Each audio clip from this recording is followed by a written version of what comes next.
오늘날 많은 가정들이 참 어려움을 겪고 있는 것을 봅니다. 가정 가운데 갈등이 없는 가정이 없고 상처가 없는 가정이 없고 심지어 그 가정들 가운데 견디다 못해 깨져버리는 그런 가정들도 있습니다. 사실 여기 있는 가정들 가운데 거의 예외가 없을 거예요. 갈등이 없는 가정이 어디 있겠으며 상처가 없는 가정이 어디 있겠습니까? 우리 모두는 그런 갈등과 상처를 입으며 살아가고 있는 것이 아닌가 하는 생각이 듭니다. 그런데 그래도 되는 것은 아닙니다. 그게 정상도 아닙니다. 가정 가운데 갈등과 또 상처들이 없을 수는 없겠지만 그래도 되는 것은 아니라는 것을 우리가 생각해야 합니다. 그럼 왜 이렇게 됐을까요? 오늘날 우리의 가정들이 왜 이렇게 아픔을 겪고 갈등이 많고 서로에게 상처를 주며 살아가고 있을까? 그것도 견디다 못해 깨어져 버리는 그런 어려움을 겪는 이유가 뭘까? 성경은 이와 관련해서 여러 가지를 우리에게 가르치지만 특별히 오늘 본문과 관련해서 오늘날 교회 가정들이 이렇게 갈등과 상처를 입고 살아가는 중요한 원인 한 가지를 제공합니다. 그게 뭐냐? 하나님께서 이 땅에 남자와 여자를 만드시고 가정을 이루게 하시면서 생육하고 번성하여 자녀를 낳고 이렇게 살아가게 하셨는데 하나님께서 이 가정을 이루시면서 주신 세 가지 원칙이 있습니다.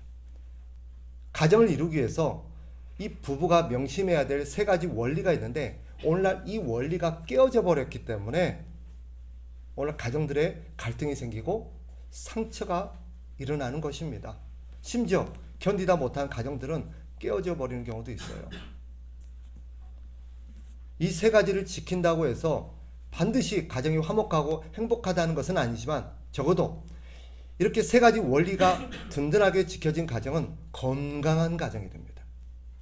우리가 사람인지라 완전하지 않은지라 갈등과 긴장 또 여러 가지 상처가 안 생길 수는 없겠지만 이 세 가지 원칙이 바르게 지켜진다면 적어도 골 깊은 서로에게 상처를 주거나 적어도 이 가정에 깨어지는 일은 없을 것입니다. 그 세 가지 원칙이 뭐냐? 첫째, 이겁니다. 오늘 1장 27절에서 가르치듯 하나님은 사람을 하나님의 형상으로 창조하셨다라는 것입니다. 따라합시다. 하나님은 사람을 하나님의 형상으로 창조하셨다. 네, 이게 첫 번째 원칙이에요. 두 번째 원칙이 뭐냐? 따라합시다. 하나님은 사람을 남자와 여자로 창조하셨다. 네, 이게 우리가 명심해야 될 두 번째 원칙입니다. 마지막 세 번째는 뭐냐? 따라합시다. 하나님은 사람을 돕는 배필로 창조하셨다. 이게 오늘 우리가 읽은 2장 18절에서 가르치는 것입니다. 이 세 가지 원칙이 가정을 이루는 중요한 원리가 되는 것입니다. 이 세 가지가 반드시 지켜져야 되는 것입니다. 세 가지 중에 어느 한 가지는 안 지켜도 되는 것은 없습니다. 이 세 가지는 하나님이 가정을 이루면서 반드시 지켜야 될 기본 원리예요. 사람이 사람과 더불어서 지켜야 될 함께 살기 위해서는 법이라는 게 있습니다. 법이 없으면 절대 같이 살 수가 없어요. 사람이 사람과 더불어서 함께 더불어 같이 살기 위해서는 반드시 법이 있어야 합니다. 왜요? 왜 법이 필요할까요? 어떤 사람은 말합니다. 법 없이도 사는 사람이다. 그런 것은 없습니다. 특히 가정일수록 법과 원칙이 더 튼튼해야 됩니다. 왜?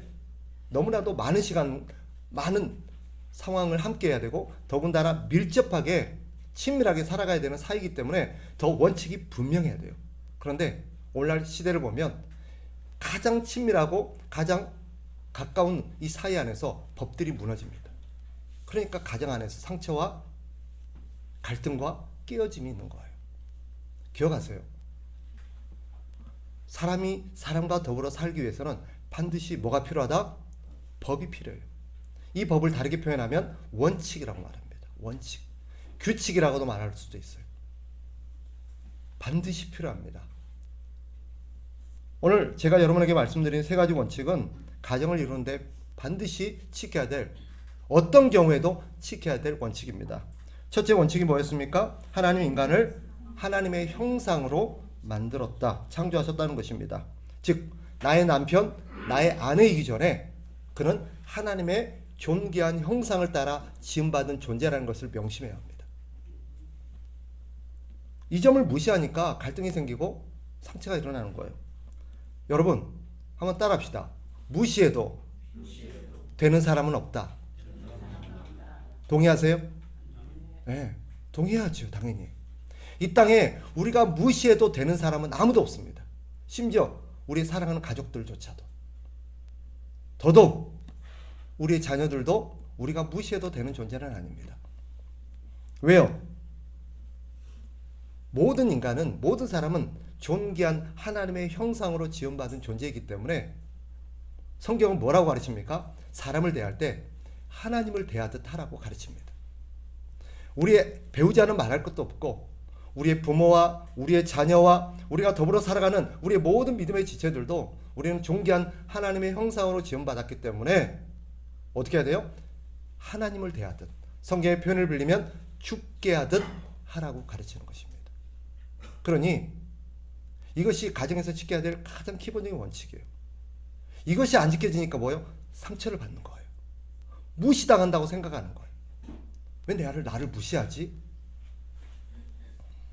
우리가 남편과 아내를 왜 존중해야 되는가?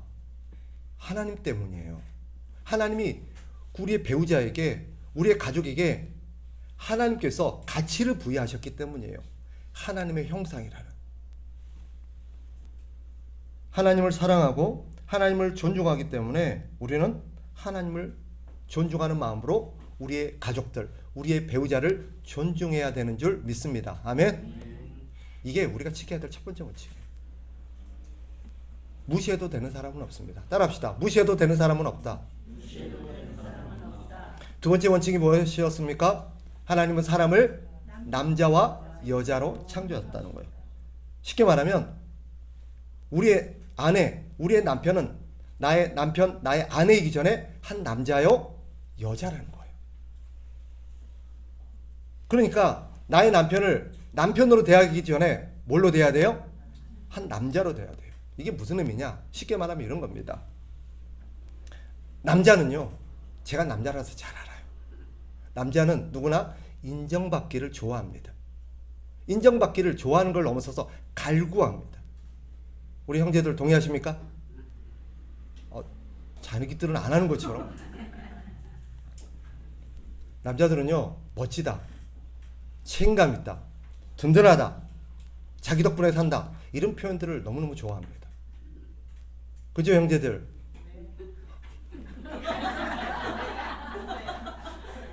대답 안 하는 것들은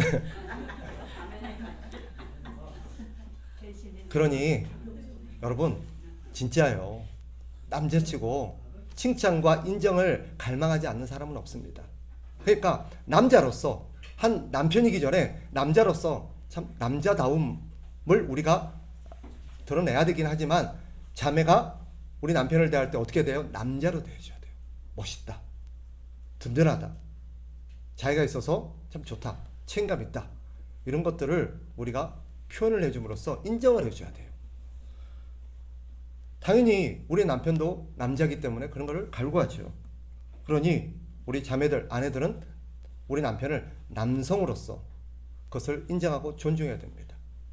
이게 무시되면 남자는 삶의 의욕이 사라집니다.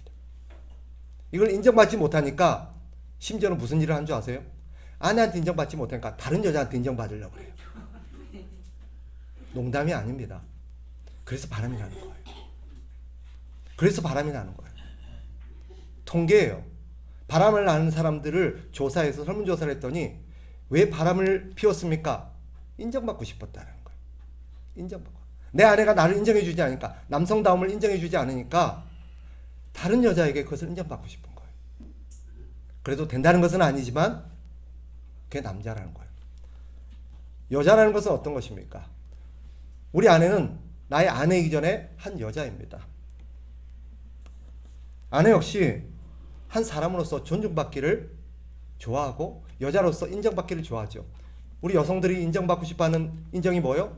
예쁘다, 사랑스럽다, 아름답다, 이런 거죠. 그러니까 우리 자매들이 항상 외모를 어떻게 해요? 꾸미는 거예요. 왜 화장을 해요? 당연하잖아요. 왜 화장을 해요? 예뻐 보이려고. 왜 예쁜 옷을 입어요? 예뻐 보이려고. 그건 무슨 말이에요? 우리 자매들은 나는 누군가의 아내이기 전에 한 여자로서 예뻐 보이고 싶다는 거예요. 예쁘다고 소리를 듣고 싶다는 거예요. 그래서 예쁘게 화장을 하고 예쁜 립스틱을 발랐는데 어때 이랬더니 찌자밥 못나. 남자들이 이러면 안 되는 거예요. 그러니까 우리 자매들이 남편한테 인정을 못 받으니까 어때요? 다른 남자한테 인정을 받으려고 하는 거예요. 똑같은 거예요. 놀라운 거 아세요? 남자고 여자고 바람을 피우는 공통된 이유 중에 한 가지가 뭐예요? 인정의 욕구가 있습니다. 내 남편이 인정을 안 해주니까 다른 남자라도 인정받고 싶은 거예요. 그래서 된다는 건 아니에요, 자매님들. 그런데 우리 안에 있는 그런 욕구가 있는 거예요. 그러니까 내 아내로서 우리가 이제 내 아내니까 내가 함부로 대한다든지 여자로서의 어떤 존재 가치를 우리가 무시하면 아내는 어떻게 돼요? 상처를 받아요.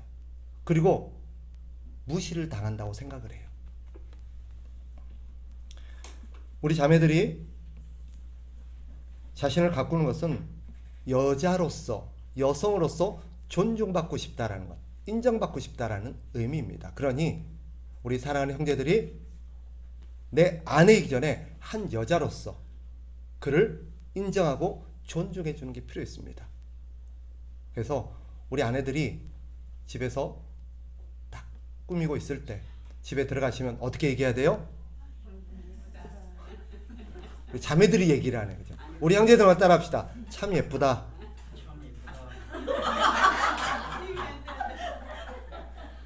오늘 우리 형제들만 남아요. 안 되겠다. 우리는 결혼하는 순간 남성성과 여성성을 잃게 되는 것 같아요. 그래서 호칭마저 잃어버립니다. 남자와 여자가 아니라 누구누구의 남편, 누구누구의 아내, 혹은 누구누구의 엄마, 누구누구의 아빠. 그런데 잃고 싶지 않은 우리의 정체성이 있어요. 나는 남자라는 거예요. 나는 여자라는 거예요. 우리가 이것을 존중해주고 인정해줄 때 우리는 그 마음 안에서 채워지는 그런 어떤 기쁨과 감사와 평안함이 있습니다. 여러분, 기억하십시다. 한번 따라합시다. 결혼해도 남자는 남자다. 따라합시다. 결혼해도 여자는 여자다. 그러니까 이 점이 무시되면 그 안에서 갈등과 상처가 일어나요. 사실 우리 안에서 일어나는 대부분의 상처와 갈등들은 바로 이런 것들 때문이에요. 뭐 대단한 게 아니에요. 나를 인정해주지 않는 거예요. 무시하는 거예요. 마지막으로 세 번째 원칙이 무엇이었습니까?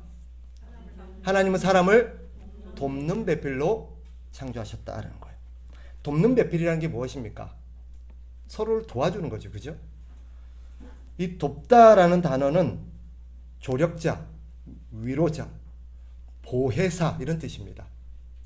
이 돕다라는 단어가 나중에 성령님께 쓰입니다.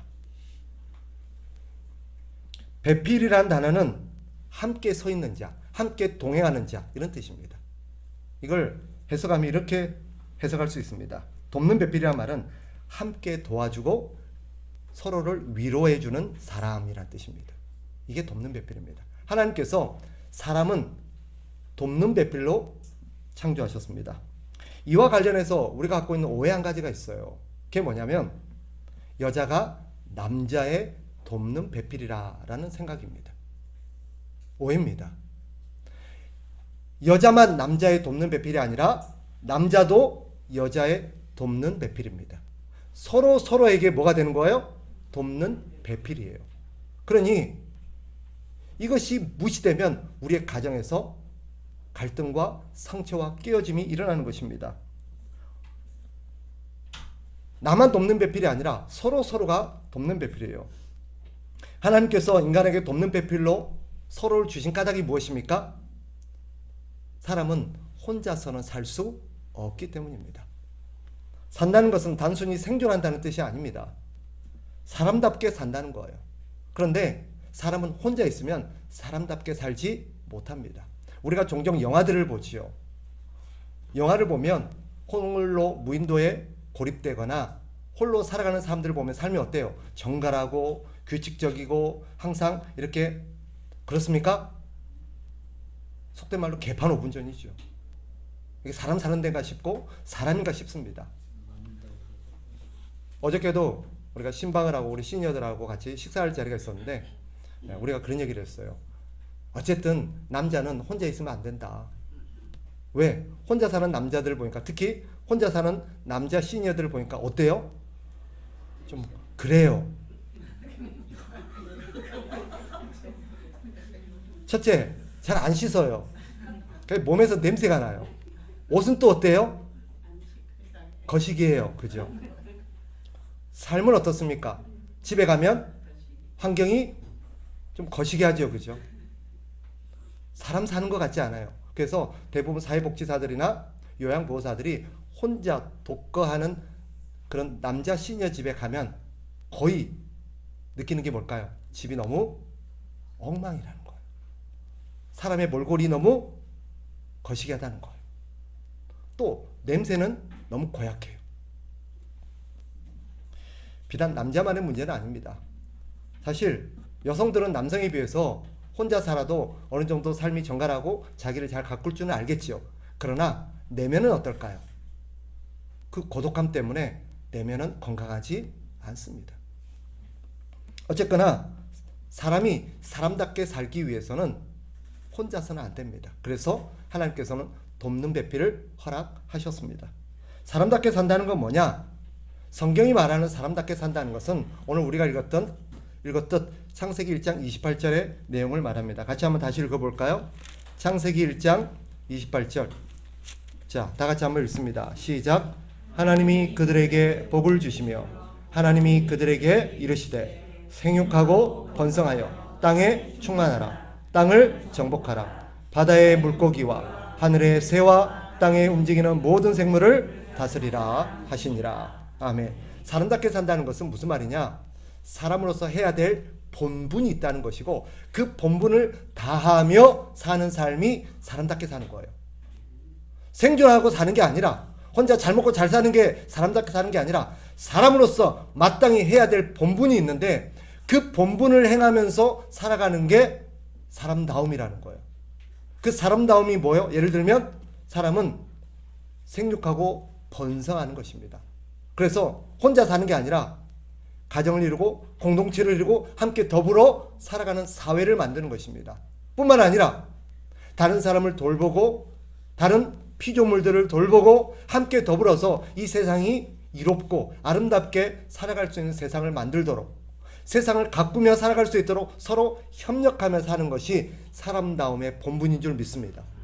자기 혼자 사는 사람, 자기만 생각하고 사는 사람, 우리가 이런 사람을 뭐라 해요? 사람답지 않다라고 말해요. 자기만 생각해서, 자기 혼자만 생각해서 다른 사람에 피해를 주고 사는 사람들을 우리가 짐승에 비유하죠. 사람답다는 것은 그런 게 아니에요. 아무리 옷을 예쁘게 입고 아무리 정갈하게 차려입고 좋은 집에 살면서 깔끔하게 해도요, 그것이 사람다움을 말하는 게 아닙니다. 사람다움은 뭐예요? 더불어서 함께 살아갈 줄 아는 사람, 그 사람이 사람다움입니다. 문제는 무엇이냐? 문제는 우리가 돕는 배필에 대해서 갖고 있는 잘못된 이해가 있습니다.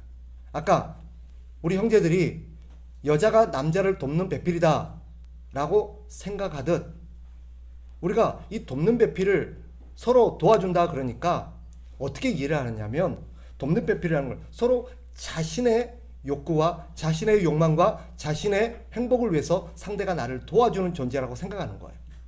그러니까 돕는 배필을 나를 도와주는 존재라고 이해를 해서 나를 도와달라는 거예요. 내가 행복하게 도와달라는 거예요.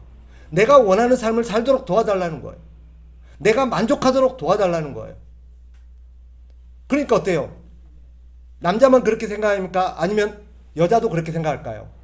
여자도 그렇게 생각해요. 그러니까 서로 뭐예요? 자기를 도와달라는 거예요. 서로 나를 만족시켜달라는 거예요. 서로 내가 좋게 해달라는 거예요. 그러니까 어떻게 해요? 서로 갈등이 일어나는 거예요. 싸움이 일어나는 거예요. 그러니까 그 안에서 서로 상처가 발생하는 거예요. 남편은 남편대로, 아내는 남편을 도와주는 사람이지, 남편이 성공하도록, 사회생활 잘하도록 집안에서 내조 잘하고, 남편이 원하는 거 잘 뒷바라지 해주고, 그게 아내라고 생각하고, 그게 아내의 돕는 베이플러스의 역할이라고 생각하니까 뭐예요? 그 안에서 갈등과 상처가 일어나는 거예요. 반대로 아내는 아내대로 나를 행복하게 만들어 달라는 거예요. 내가 만족하도록 해달라는 거예요. 그러니까 뭐예요? 가서 돈 많이 벌어오라는 거예요. 돈 많이 벌어와서 내가 사고 싶은 거 많이 사고, 먹고 싶은 거 많이 먹고, 가고 싶은 데 많이 갈 수 있도록 해달라는 거예요. 그래 안 해주니까 옆집 누구는 뭐도 해줬다는데 나는 왜 안 해주냐 그러고 그러는 거예요.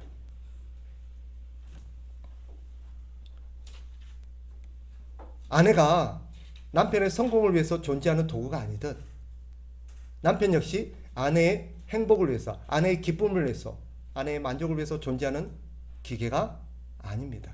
동의하세요?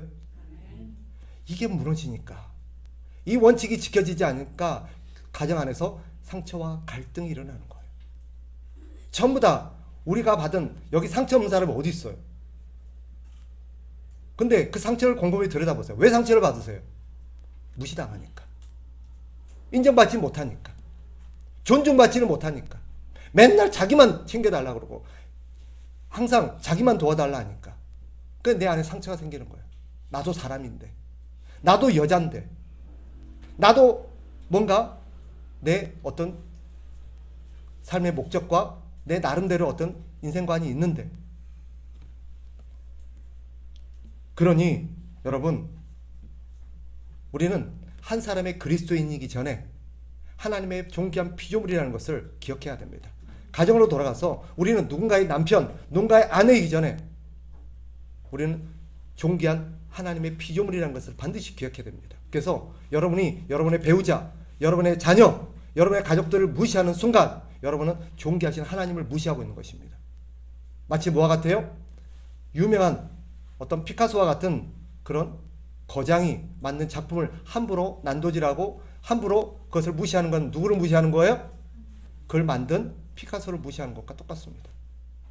하나님이 존귀한 가치를 부여해서 만든 하나님의 작품인, 하나님의 형상인 여러분의 배우자를, 여러분의 가족을 무시하는 것은 하나님을 무시하는 처사임을 기억하셔야 돼요. 또 하나님은 여러분의 배우자이기 전에 한 남자요, 한 아내로 창조하셨음을 기억하셔야 됩니다. 그러니 아내에게 아무거나 입으면 되지, 아무거나 바르면 되지, 그러면 안 되는 거예요. 왜? 한 여자로서 아름다움을 갖고 싶고 인정받고 싶기 때문에 자기 가꿈을 귀하게 인정해 줘야 되는 거예요. 또 우리 아내들은 남편을 한 남자로서의 어떤 듬직함이나 또 남자로서의 어떤 그런 모습들을 우리가 인정해야 됩니다.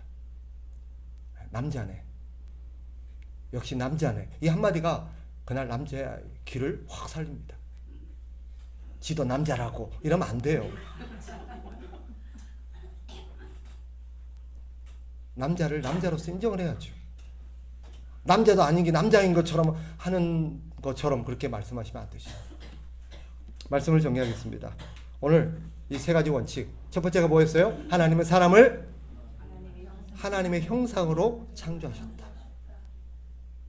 내 아내, 내 남편, 내 자녀이기 전에 내 하나님의 존귀한 형상이라는 걸 잊으시면 안 됩니다. 두 번째가 뭐였어요?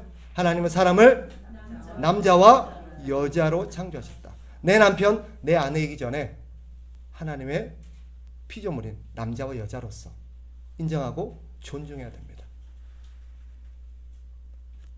우리가 그것을 무시하게 되면 안 돼요. 세 번째가 뭐였어요? 하나님은 사람을 돕는 배필로 창조하셨다. 그런데 이 돕는 배필이라는 것은 뭐예요? 서로를 만족을 위해서 돕는 도구라고 붙여주신 돕는 배필이 아니라 사람으로서 마땅히 해야 될 본분, 그것을 잘 감당하며 살라고 하나님께서 서로 돕고 살라고 하신 거예요. 하나님의 뜻을 이루면서 하나님 말씀에 순종하면서 하나님 잘 섬기고 세상을 이롭게 하고 더불어서 살아가면서 함께 하나님 잘 믿고 잘 섬기라고 서로 돕는 배필로 만들어 주신 거지, 서로의 욕심과 서로의 만족을 채워주는 존재로 만든 것이 아님을 기억하시고, 우리가 자신의 욕망과 자신의 만족을 위해서 상대에게 돕는 배필이 되기를 강요하는 것은 하나님의 뜻이 아님을 다시 한번 기억하시고, 우리의 가정이 이 세 가지 원칙을 다시 한번 오늘 계기로 해서 새롭게 세워지는 기회가 됐으면 좋겠습니다. 그리고 특별히 우리 청년들에게 당부합니다. 가정을 이룰 때 반드시 이 세 가지 원칙을 딱 기억해서 이 세 가지 원칙 아래서 가정을 이루게 되시기를 축복합니다. 그러려면 이 세 가지 원칙을 이룰 수 있는 좋은 조건들을 가져야 돼요. 믿음의 배우자를 만나야 됩니다. 믿음의 배우자. 그리고 건강한 그런 사람으로서 생각이 건강하고 더불어 살아갈 줄 아는 사람을 만나야 돼요. 자기만 생각하고 이기적이고 욕심 많은 그런 사람을 만나면 안 됩니다. 우리가 이런 것들을 통해서 건강한 가정이 다시 세워지는 그런 기회가 되기를 주님의 이름으로 축복합니다.